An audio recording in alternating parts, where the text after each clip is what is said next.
Hey guys, mabuhay! I'm Ronald Dalus, and for today's video, we are going to unbox the latest survival horror game from Capcom, and also a follow-up from last year's Resident Evil 2 Remake. This is the Resident Evil 3 Remake for the PlayStation 4. And just to let you know, I was able to buy this at GameXtreme sa Shopee online store, and the price is 2,395 for the standard edition, pero nabili ko lang siya for 2,266 pesos kasi may ginamit akong discount voucher. Bali kasama na dun yung shipping fee. Actually, I was planning to buy this nung April pa, kaso in our current situation, at that time, nagkaroon talaga ng issue sa delivery.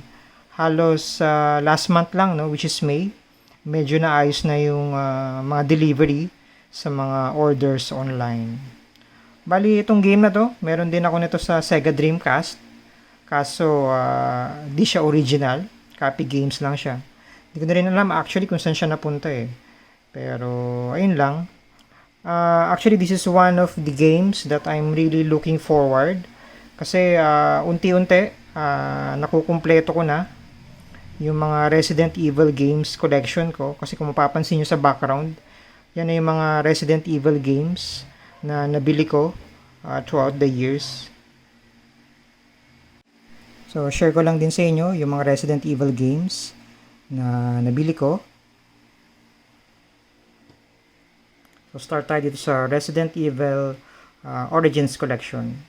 So, bali 2-in-1 games to. So, meron siyang Resident Evil 0 at saka Resident Evil 1 Remaster. So, yun siya.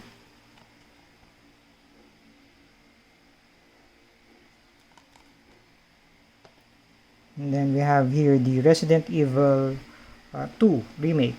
So, na-unbox na natin to dito sa channel ko last year. So, isa to sa mga highest rated game last year. So, naging candidate din to for Game of the Year for 2019. So, yun siya.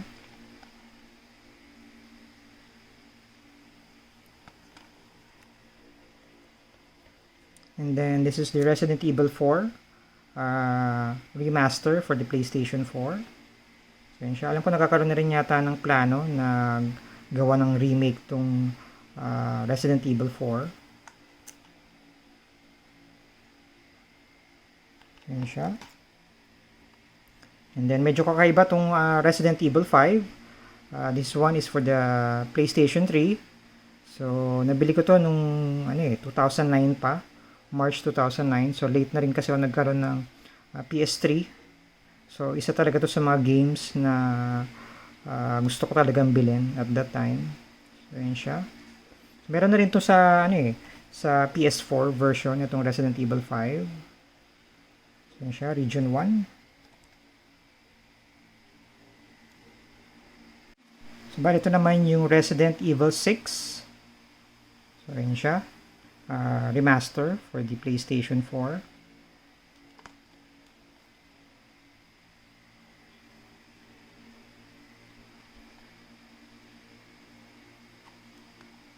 Then we have here the Resident Evil 7. Nirelease to, alam ko, noong 2017. Alam ko they are planning na i-release na yata next year yung Resident Evil 8.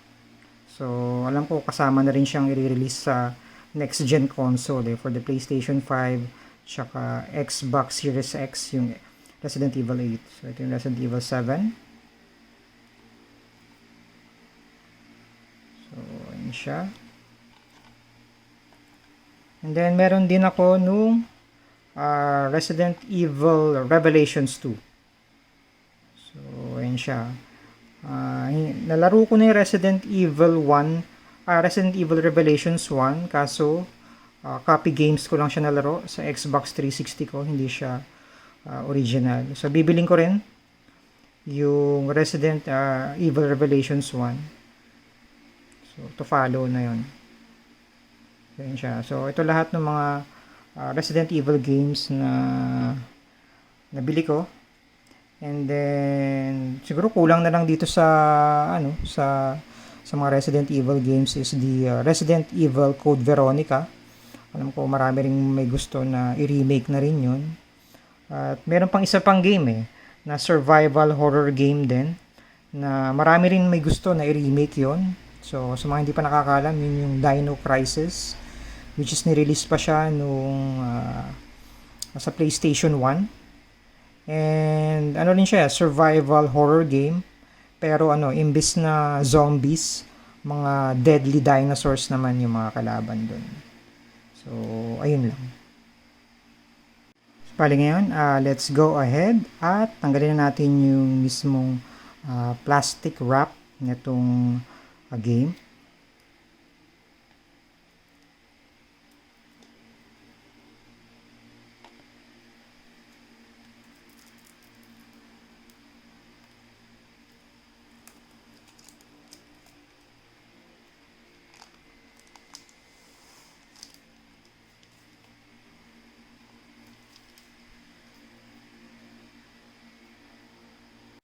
So, before natin i-open yung case, check na natin yung front cover ng case. So, yun siya. So, may nakalagay dyan na included, limited DLC, classic costume pack. Yan, Resident Evil 3. Yan, si Jill Valentine. Yan, meron ditong logo ng Capcom. Let's take a look at the back. Okay, nakalagay dyan, face your fears. Kasama rin na Resident Evil Resistance. So that's a 4 versus 1 online experience. Yun siya. And this is a single player game. This game requires at least 45 gigabyte of hard drive space. PS Pro enhanced na rin siya.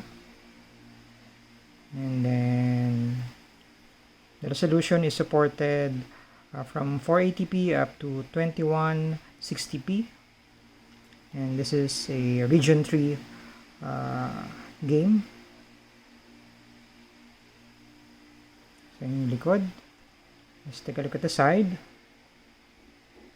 So yun siya, Resident Evil 3. So, let's go ahead at open na natin to.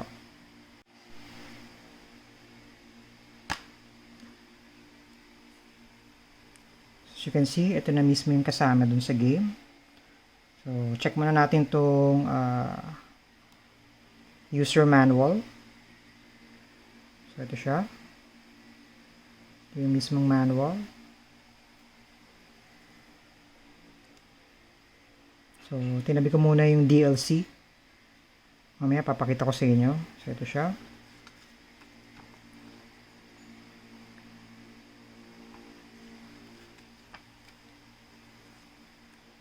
So, ito yung parang user guide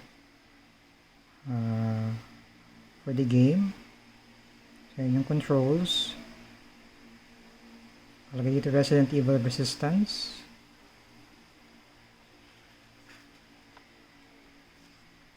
So, ito, iba na yung language niya. Biohazard Resistance. So, same lang din. Iba lang yung language.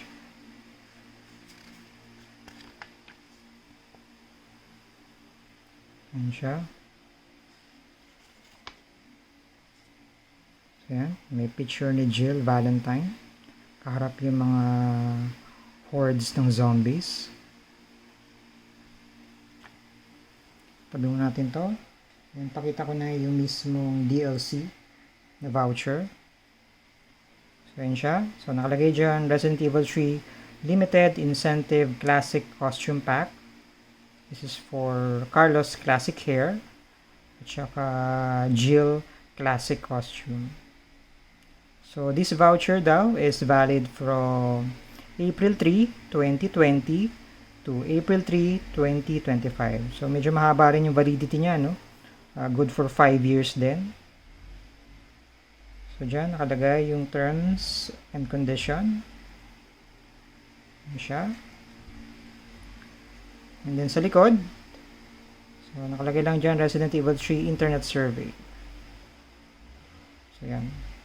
So, tabi na natin yan. And let's take a look at the game disc. So ito mismo yung design ng game disc. So ayan siya, si Nemesis. Sa Resident Evil 2 kasi si Mr. X. So ayan siya. Based na sa nabasa ko, alam ko yung events nitong Resident Evil 3 Remake is ito yung mga events bago mag Resident Evil 2 eh. So ayun. Ayan siya. So mapapansin nyo meron din siyang alternate cover sa likod. So ipapakita ko sa inyo. So bali ito naman yung alternate cover niya. So same lang din naman ang design. So bali nagbago lang yung language niya. Ayan siya, Biohazard RE3. So same lang yung design. Ayan siya.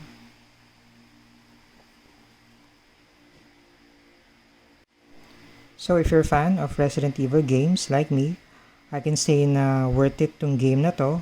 Even though may mga nagsasabi, lalo na yung mga nakapaglaro na maiksi lang daw tong game na to, that it only took them 4 to 6 hours for them to complete the whole campaign. And then may mga tinanggal daw dito sa game na to compared dun sa original, kaya siguro umiksi siya. And then nabawasan na rin daw yung mga puzzles, more nag-focus na rin daw siya sa mga action dito sa game na to. So para sa akin wala namang problema yon, since fan talaga ako ng Resident Evil series. And for its price, masasabi ko worth it na rin talaga siya, kasi medyo nakatipid na tayo dito. Kasi kung compare mo sa US, they pay for this for around $60, which is around 3,000 pesos. So medyo mahal. Full price talaga sila doon. So medyo nagrereklamo nga daw sila kasi parang hindi daw worth it yung price for this game kasi maiksi lang daw siya. So yun nga, medyo sinwerte na rin tayo dito sa Philippines kasi medyo nakatipid nga tayo ng konti. So ayun lang. If you're interested to buy this game, leave ko na lang sa description below kung saan ko siya nabili at kung magkano. And yun lang. Anyways, I hope you like this video. Thank you for watching. Stay safe and have a good one.